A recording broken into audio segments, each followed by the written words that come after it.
할렐루야. 8월 14일 월요일입니다. 사도행전 21장 27절부터 40절까지 말씀을 읽고 은혜 나누도록 하겠습니다.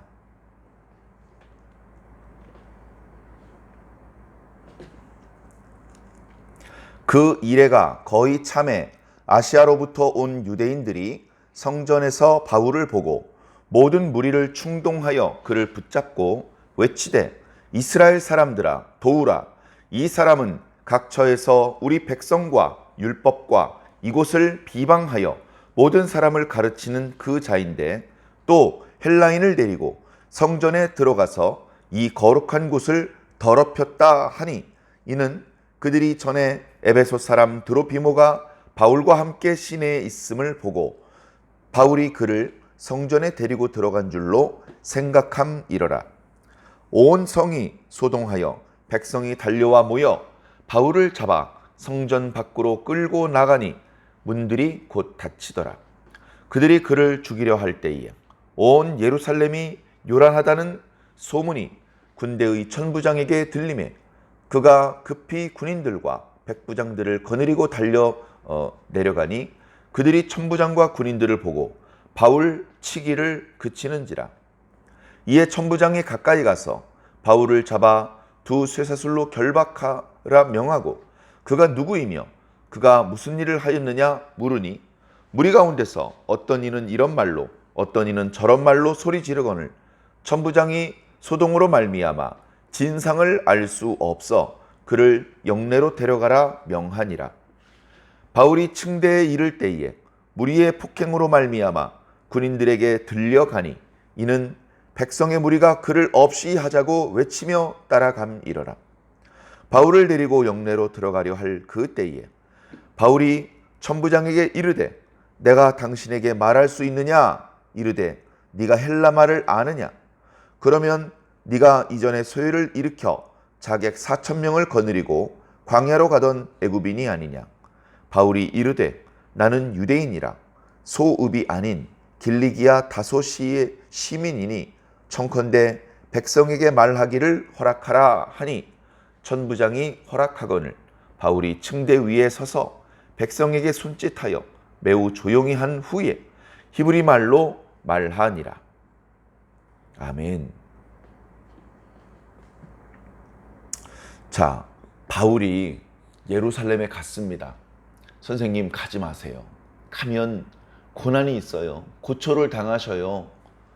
이번엔 안 가시는 게 좋을 것 같아요. 사도행전에 기록된 것만 3번 이상 각 성에 있는 성령의 지시를 받아 앞으로 되어질 일에 대해서 느낄 줄 알았던 사람들은 모두 바울이 예루살렘에 가는 것을 만류했습니다. 그 예언자들의 말에 거의 모든 제자들이 모든 성도들이 사도 바울이 예루살렘에 안 가셨으면 좋겠다라고 그렇게 만류했죠. 그러나 사도 바울도 자신이 이번에 예루살렘에 가서는 뭔가 좀 불편한 일을 당할 것 같다는 느낌을 가지고 있었는데 그거는 누가 가르쳐주기 이전에 바울도 스스로 알고 있었는데 그럼에도 불구하고 더 큰 목적, 더 큰 이유가 있기 때문에 간다. 주 예수 그리스도라고 하는 그 이름을 위해서라면 결박당하는 것뿐 아니고 나는 죽는 것도 각오했다. 더 이상 나를 만류하여 내 마음을 아프게 하지 말아주시오. 그렇게 이야기를 해서 결국 바울은 예루살렘에 도착했습니다. 이제 예루살렘에 있는 신앙의 형제들을 만났죠. 사람들의 인도를 받아서 당시 총회장 역할을 하고 있었던 야고보 사도도 만났습니다. 야고보는 우리가 알고 있던 예수님의 제자가 아닙니다.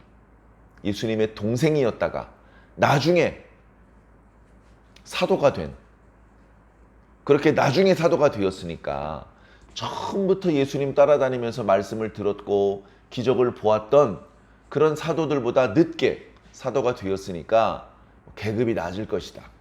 성도들의 인정을 못 받았을 것이다. 이제 우리 인간적으로 그런 말씀하시는 분도 있는데 결코 그렇지 않습니다. 결코 그렇지 않습니다. 어떤 그 믿는 자들의 수장 역할을 하는 것은 힘으로, 돈으로, 지식으로 또는 오래 믿었다고 하는 그 연조로 하는 게 아닙니다. 결국은 하나님의 은혜고 그리고 그 사람의 인품으로 하는 것입니다. 베드로보다도 더 오랫동안 예루살렘 교회 지도자로 있으면서 크고 작은 소동과 어려움들과 또 다양한 문제들이 있었을 텐데 그 문제들을 지혜롭게 해결하면서 전 세계로 뻗어나가고 있는 이 복음과 그리스도인들의 대표자 역할을 감당을 했죠. 그가 기록한 야고보서를 보면 그야말로 특정 지역의 몇몇 성도가 아니라 전 세계에 있는 모든 그리스도인들에게 위로의 말씀을 주고 있는 것을 우리는 느낄 수 있는 것입니다. 야고보 앞에서 바울은 자신이 2차 전도 이후에 3차 전도 여행을 통해서도 많은 사람들에게 복음을 전파했고 각 지역의 교회가 세워졌고 그렇게 하나님의 은혜로 복음 전파 일을 잘 마무리하고 지금 돌아오는 길이다 라고 보고를 했습니다. 그러면서 옆에 각 지역과 교회를 대표하는 대표자 7명도 소개시켜 주었을 것입니다. 그 7명은 모두 유대인이 아니었습니다. 헬라인이었죠. 이방인이었습니다. 어떤 사람은 아시아 지역 대표, 어떤 사람은 마케도니아 지역 대표, 어떤 사람은 아가야 지역 대표였습니다. 그 된 복음의 소식과 그렇게 해서 맺어진 열매들을 눈으로 보고 야고보와 그와 함께 있었던 다른 사도들이나 장로들은 하나님께 영광을 돌리며 찬송할 수밖에 없었습니다. 할렐루야, 하나님 감사합니다. 여기 이 바울이라고 하는 제자를 통해서 그 먼 지역까지 복음이 선파되었습니다. 이방인들이지만 구약 성경도 모르고 이스라엘의 역사도 모르고 그러나 하나님께서 그들도 예수를 구주로 영접하게 하시고 그들에게도 우리가 받았던 성령과 동일한 성령을 주셨으며 여기 세워진 교회와 마찬가지로 거기도 교회가 세워지고 거기도 장로가 세워지고 그렇게 해서 계속해서 이 복음이 뻗어나갈 수 있도록 하여 주시니 감사합니다. 그렇게 감사의 기도를 했습니다. 그러나 현실은 그저 감사하기만 하면 되는 상황은 아니었습니다. 바울이 마지막으로 예루살렘에 들렸을 때하고는 또 다르게 예루살렘에 더 많은 유대인들이 예수님을 믿게 되었습니다. 유대인 그리스도인들이죠. 그런데 그들의 영적인 수준은 아직 높지 않았습니다. 그들이 가지고 있는 유대인이라고 하는 자부심, 구약 성경에 대한 자부심이 컸기 때문에 그렇습니다. 그런 구약 성경과 예루살렘 성전이라고 하는 그들을 지탱해 주었던 그런 영적 자존심들이 있었기 때문에 그들은 예수님을 믿은 이후에도 율법을 계속 준수해야 된다.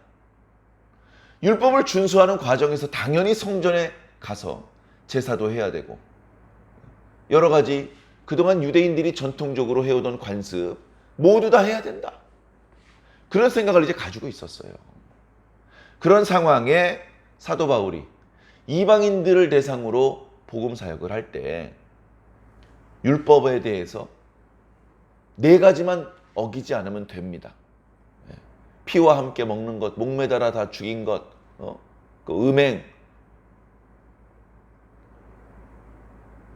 우상에게 바쳐졌던 제물 먹는 거 이런 것만 하지 않으면 괜찮습니다. 굳이 할례를 하셔야 되거나 600가지가 넘는 구약 성경의 율법을 지키실 필요는 없습니다. 예수님만 믿으면 됩니다. 이제 그렇게 하기로 결론이 내려졌죠. 유대인들도 큰 불만이 없었습니다. 유대인들은 어떻게 생각을 했느냐? 우리 유대인들은 모든 율법을 다 지켜야 된다. 당연히 할례도 받아야 된다. 이방인들은 4가지만 지키면 된다. 그런 정도로 생각을 했던 거예요. 그래 이방인들을 대상으로 하는 그런 복음 선교를 했던 바울은 그 4가지만 어기지 않는다면 할례 받지 않으셔도 됩니다. 예루살렘 성전에 꼭 가지 않으셔도 됩니다. 구약 성경에 나오는 그 율법들을 굳이 지키지 않으셔도 됩니다. 예수님을 지금 믿는 게 더 중요합니다. 그런 가르침을 하며 살았거든요. 그런 가르침을 하니까 각 지역에 살고 있던 유대인들이 바울을 싫어한 겁니다. 우리가 이 이방인의 땅에서도 회당을 세우고 우리 유대인의 정체성을 지키며 할례를 받고 모세의 율법을 지키며 살고 있는데 이방인들에게는 그런 거 지킬 필요 없다고 가르쳐? 넌 마 유대인도 아니야. 너는 여호와 하나님을 믿는 하나님의 백성이 아니야. 하면서 회당에서 쫓겨나고 그를 이제 미워했던 것이거든요. 바울이 예루살렘이 아니라 주로 아시아와 갈라디아 또 마케도니아와 아가야에서 활동했었기 때문에 그저 예루살렘과 유대 지역에 살고 있던 유대인들은 바울의 얼굴도 모르고 굳이 미워할 필요 없습니다. 유대인이 확실하다면 성전에 들어오셔도 됩니다. 이렇게 할 수밖에 없는 것이죠. 자, 그런데 아시아에서 온 유대인들이 바울을 알아본 거예요. 이 사람들 그냥 계속 아시아에 있지 왜 또 예루살렘까지 내려와서 이 난리를 치나. 우리 그렇게 생각해 볼 수 있는데요. 그동안 몇 차례 말씀드렸던 것처럼 오순절 명절 때문에 아시아에 있는 유대인들 중에서도 미리 예루살렘에 내려와 있었던 겁니다. 과거에 우리 사도행전 2장 말씀 묵상할 때에 예수님의 분부를 따라서 제자들과 또 성도들 몇 명이 다락방 같은 데 모여서 기도에 열중하지 않았습니까? 그러다가 오순절이 되었을 때에, 다시 말해서 예수님 부활하고 일주일에서 열흘 정도 지났을 때에, 그때에 이제 성령의 강림에 은혜를 입었습니다. 방언도 말하고 예언도 하고 환상도 보고 꿈도 꾸었을 겁니다. 근데 그들이 방언하는 것을 각 지역에 있던 유대인들이, 디아스포라 유대인들이죠.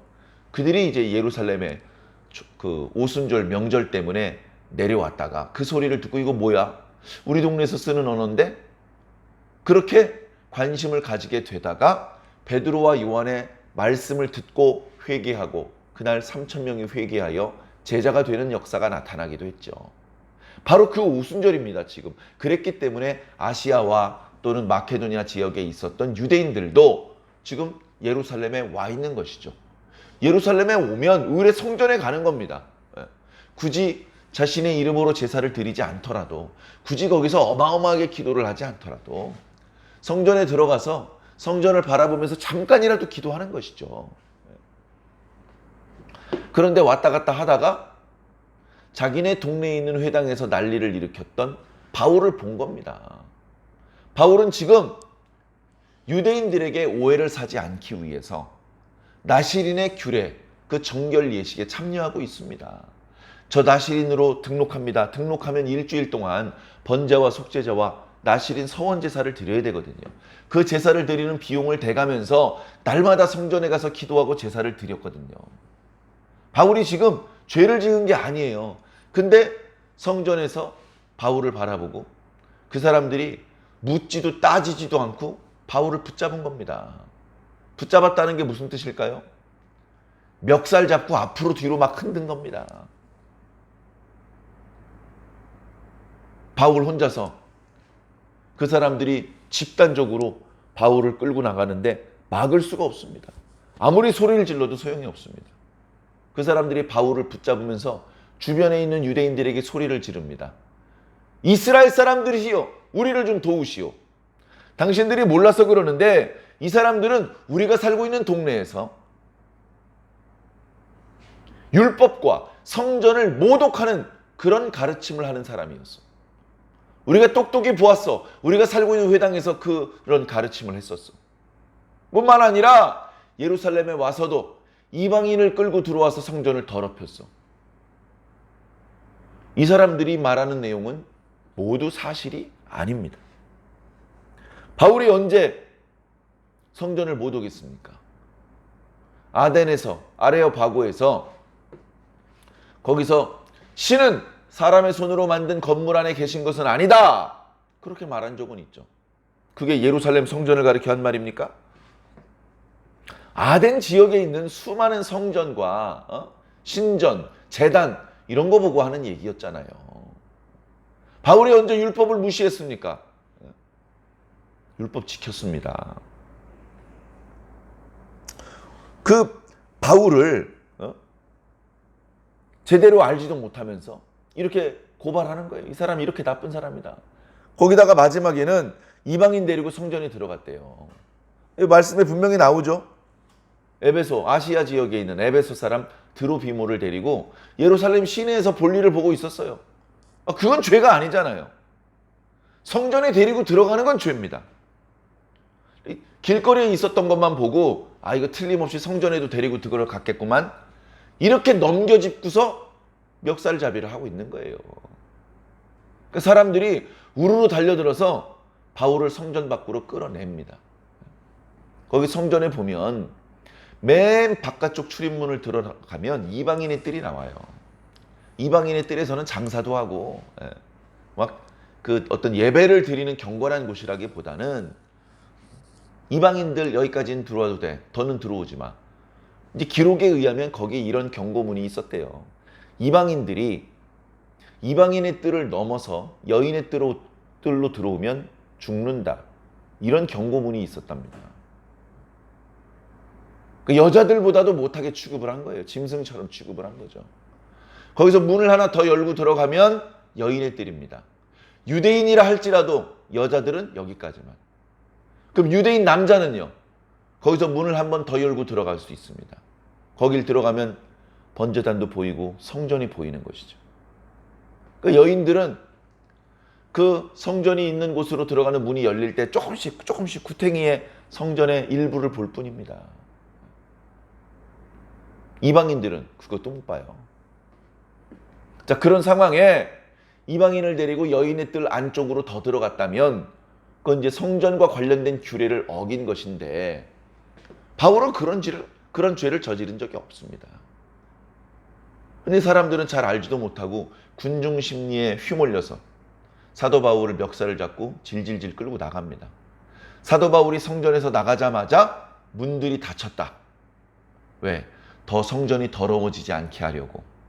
성전을 거룩하게 지키려는 열심, 그건 인정합니다. 참 하나님을 향한 좋은 마음이죠. 그러나 잘 알지도 못하고 지금 사도 바울을 끌어내가지고는 뭘 했겠습니까? 뒤에 군대가 출동을 해서 그들을 말릴 때까지 계속 사도 바울을 때린 겁니다. 계속 집단 구타입니다. 때려도 되는 곳과 때리면 안 되는 곳을 구별할 수 있는 상황이 아닙니다. 마구잡이로 때리고 발길질한 겁니다. 그 군대가 뭡니까? 로마 군대잖아요. 이스라엘 사람들이 스스로 군대를 가질 수가 없잖아요. 로마 군대가 지역의 치안을 위해서 곳곳에 군부대를 이렇게 배치를 시켜 놓았는데 소식이 들린 거죠. 사람들이 막 집단 패싸움을 하는 것 같습니다. 난동을 부리고 있습니다. 내버려 두시면 많은 사람이 다치고 죽고 건물이 무너지고 기물이 파손되고 재산이 손상되고 불이 날 수도 있습니다. 빨리 가서 잠잠하게 해야 됩니다. 신고가 들어갔겠죠. 그래서 군인들이 출동을 한 겁니다. 그때까지 계속 때리고 있었던 거예요. 그때 군인이 재빨리 출동하지 않았더라면 바울은 이고니온에서보다 더 많이 얻어맞아요. 루스트라에서보다 더 많이 얻어맞았을 겁니다. 그러다 죽는 거죠. 큰일 날 뻔했죠. 다행히 이방인들로 편성된 로마 군인들에 의해서 유대인들은 더 이상 바울을 때릴 수가 없었습니다. 참 표현이 너무, 자, 32절이네요. 그가 급히 군인들과 백부장들을 거느리고 달려 내려가니 그들이 천부장과 군인들을 보고서야 바울 치기를 그치다. 그때까지 계속 쉬지 않고 때렸다는 얘기예요. 집단 구타. 자, 천부장이 가까이 가서 사람들을 그 바울로부터 물립니다. 물러나시오. 그만하시오. 대낮에 사람들이 이렇게 때리고 말이야. 무슨 일인 거예요? 이 사람 누군데 때린 거예요? 무슨 일 때문에 그런 일이 벌어졌는지 조사를 하는 것이죠. 그랬더니 유대인들이 소리를 빽빽 지릅니다. 바울은 자기를 변명하기에는 벌써 많이 얻어맞아 가지고요. 아이고 이럴 수밖에 없는 상황이고, 바울 편들었다간 같이 얻어맞기 때문에 바울 편들어주는 사람이 옆에 없었습니다. 유대인들이 소리를 지르는 것이죠. 이놈은 나쁜 놈입니다. 이놈은 쳐 죽여야 됩니다. 이놈은 죽여야 됩니다. 왜 죽여야 되는 놈이냐고요. 사람들이 바울이 무슨 잘못을 했는지 모르는 사람이 더 많아요. 이 사람 말 다르고 저 사람 말 다르고 잘 알지도 못하면서 말 지어내고. 천부장이 딱 들었을 때 말도 안 되는 억지 주장인 게 뻔히 보이잖아요. 안 되겠다. 지금 군중들이 흥분한 상태이기 때문에 여기서 진상을 파악하기는 어렵다. 일단 이 사람을 데리고 영내로 들어가라. 영내로 들어간다는 것은 군부대 안으로 들어간다는 겁니다. 군부대 안에 유대인들은 못 들어오거든요. 일단 이 사람의 잘못이 있는지 없는지는 천천히 조사해 보기로 하고, 이 사람을 일단 군부대 안으로 데리고 들어가라. 그래야 오늘 이렇게 소란스러운 일이 끝날 것 같다 해가지고, 사람들이, 그 군인들이 바울을 이렇게 세워서 결박을 해가지고 군부대 안으로 끌고 들어갑니다. 그랬더니 이제 유대인들이 그 행렬을 따라가는 거예요. 그러다가 마지막 층대를 지나가면, 그럼 이제 완전히 군부대입니다. 그럼 이제 유대인들이 바울을 때릴 수도 죽일 수도 없잖아요. 그러니까 군인들이 가로막고 있는데도 막 어떻게든지 밀치고 달려들어서 바울을 해코지하려고 합니다. 유대인들이 하도 거칠게 폭력적으로 나오니까 군인들이 바울을 번쩍 들어서 영내로 데리고 들어가려고 하는 거예요. 그만큼 갑작스럽게 많은 유대인들이 바울을 때리고 죽이려고 했습니다. 순식간에 벌어진 일이죠. 그때 바울이 군인들의 보호를 받으면서 자신을 인솔하고 있는 천부장에게 이야기를 합니다. 내가 너에게 좀 이야기 좀 할 수 있겠느냐, 부탁할 말이 있다. 그랬더니 천부장이 깜짝 놀라는 거죠. 사실 천부장은 그 이스라엘 사람들의 말 히브리어를 잘 몰라요. 통역이 필요한 상황입니다. 원래 유대인도 아니고 그 동네 사람도 아니고, 로마가 다스리는 지역이 얼마나 넓은데 그 지역에서 쓰는 언어가 얼마나 종류가 많은데 그걸 어떻게 다 알 수 있겠습니까? 그런데 바울이 헬라말로 천부장, 나 할 얘기가 있어. 헬라말을 구사하니까 깜짝 놀란 거죠. 야, 너 헬라말 할 줄 아냐? 너 혹시 얼마 전에 난리 쳤던 애굽 사람이냐? 아니요, 저는 애굽 사람이 아니요. 저는 작은 도시 사람이 아니요. 난 다소 시민이요, 다소 시민. 로마 시민권자잖아요. 로마 시민권자. 근데 로마 시민권과 별도로 다소 시민권도 있습니다. 다소라는 도시가 로마나 알렉산드리아만큼이나 큰 도시였기 때문에 다소 시민권자라고 하는 또 다른 어떤 자부심, 프라이드가 있는 것이죠. 그러니까 바울은 다소 시민권자이면서 로마 시민권자입니다. 나는 코딱지만한 동네 사람이 아니야. 난 길리기아 다수 사람이야. 나 시민권자야. 나 애굽 사람 아니야. 아, 그렇습니까? 갑자기 천부장이면 요즘 말로 연대장인데 친절하게 대해줍니다. 아, 그렇습니까?